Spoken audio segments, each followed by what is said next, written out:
9h42, estamos de volta ao vivo para todo o Brasil pela nossa querida Rede Vida de televisão, o canal da família, com o nosso Mais Vida aí na sua telinha em todo o Brasil. Obrigado pelo enorme carinho da sua audiência.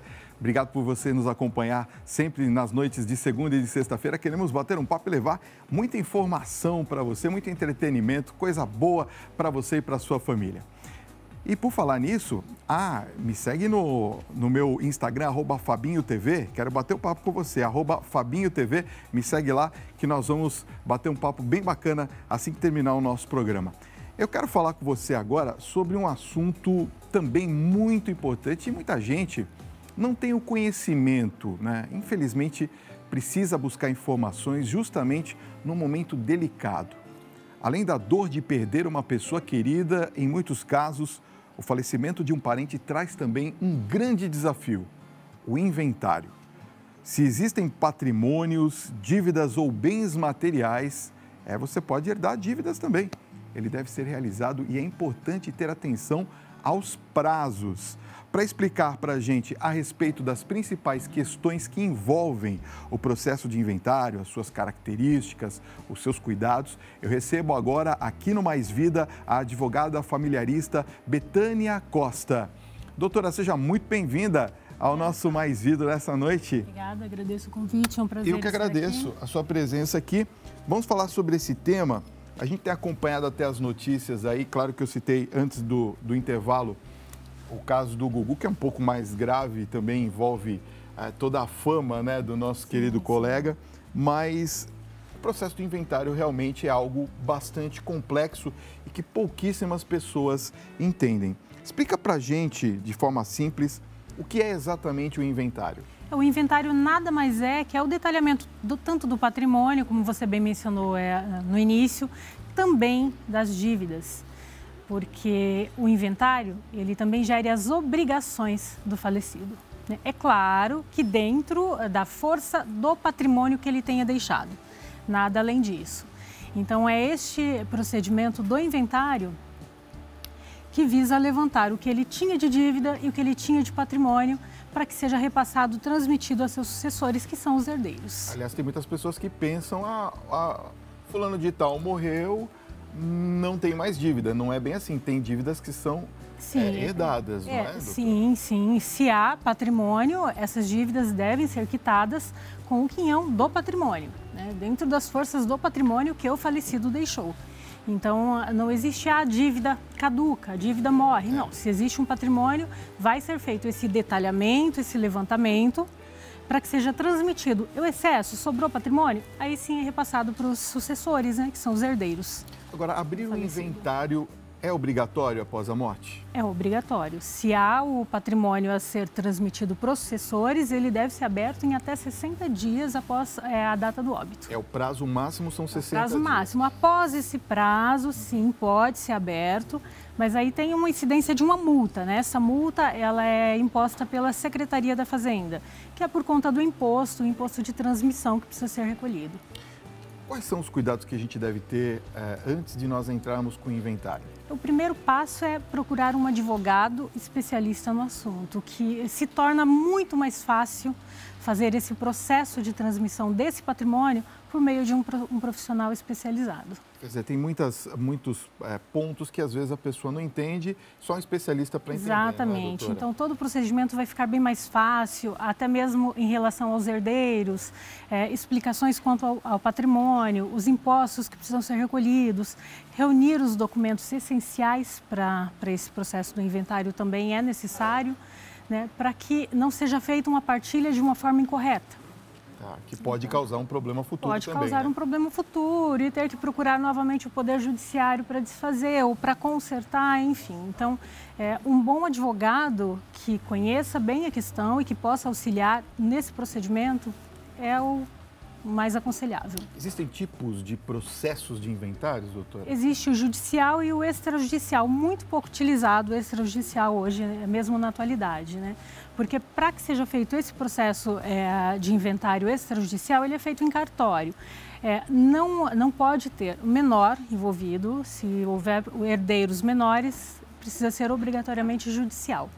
E todos os herdeiros eles devem ter concordância quanto ao patrimônio deixado pelo falecido e a cada parte de cada um. E também precisa ser feito por meio de um advogado. Ou seja, o extrajudicial, então, caiu em desuso, é isso? É muito pouco utilizado, muito. Então, o que nós vemos normalmente, realmente, é o judicial. Fazer um inventário, doutor, é caro? Olha, aos custos judiciais, aos custos, claro, do profissional que vai assistir, né? Se houver um herdeiro ou mais herdeiros, esse custo de honorários assistidos pelo mesmo advogado, se for um inventário consensual, poderá ser dividido, o que vai reduzir um pouco o custo disso.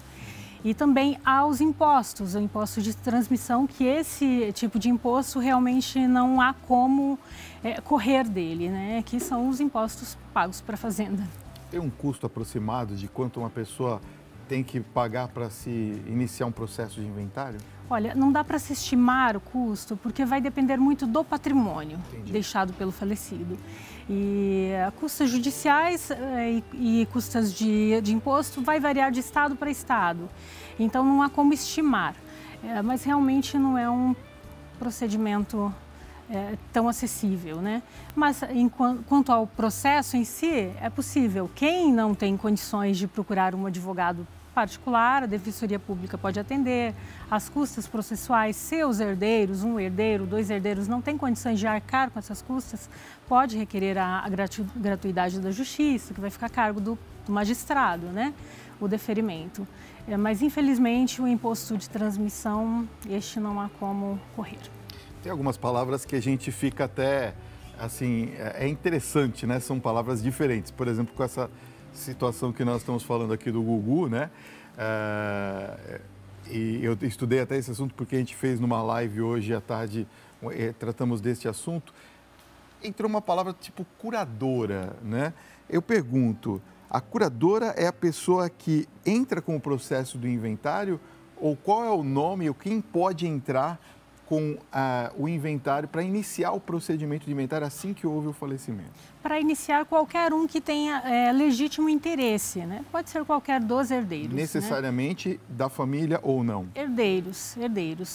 Que tenha interesse na partilha, na transmissão do patrimônio, pode atentar esse processo.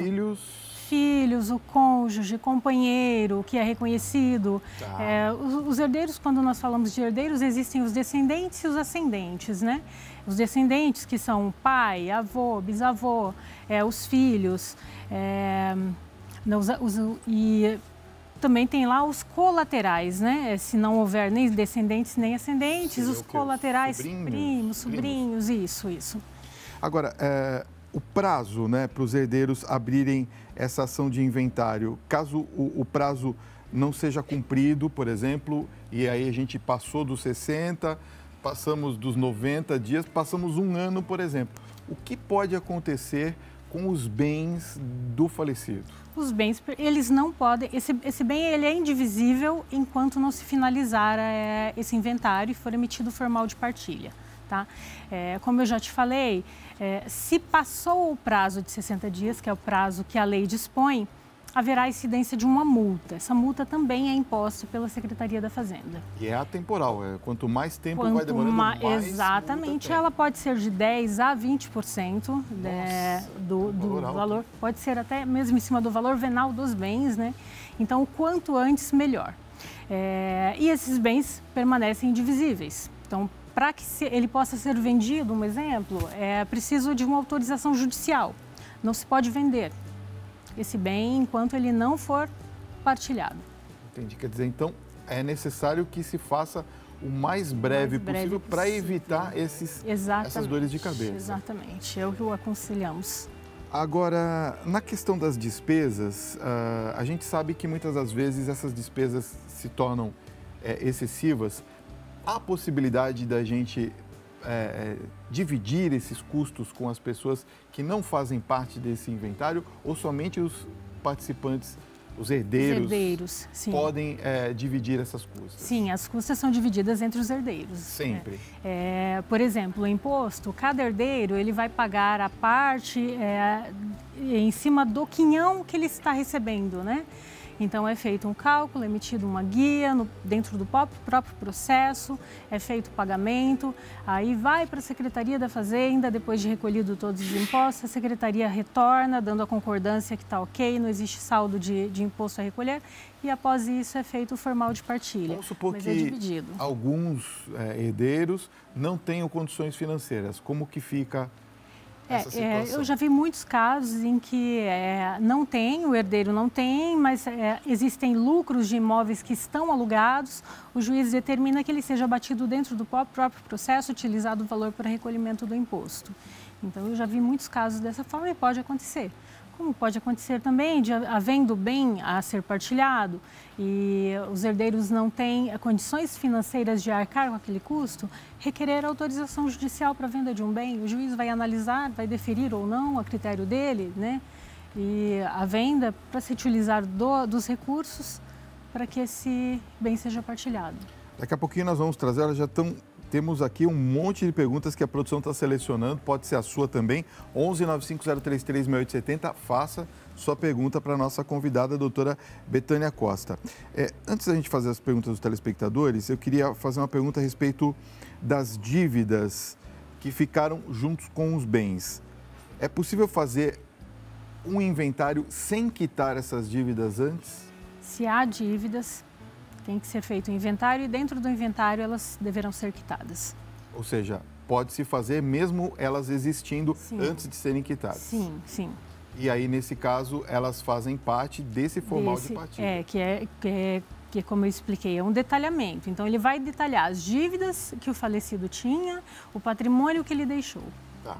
Então, é feito esse pagamento ali dentro desse levantamento, desse detalhamento. Ou seja, você que está nos acompanhando sabe que não adianta, que não tem como fugir, né, doutora? Não há como. Não tem como fugir. Não há como. Vamos às perguntas dos telespectadores? 11 95033 6870. Boa noite, Fábio e doutora. O meu nome é Wagner, sou aqui de Jaú. Um abraço a vocês aí de Jaú, obrigado pela audiência. Eu tenho uma casa, doutora, que está em meu nome e de outros 2 irmãos. Um deles veio a falecer e deixou um filho de menor. Olha que situação, hein? A esposa dele não fez o inventário da parte dela, por isso não podemos vender a casa. Agora o filho já é de maior e mesmo assim é preciso fazer o inventário para poder vender? É preciso fazer o inventário. Não tem escapatória. Ele não consegue fazer nada com esse bem enquanto não for feito.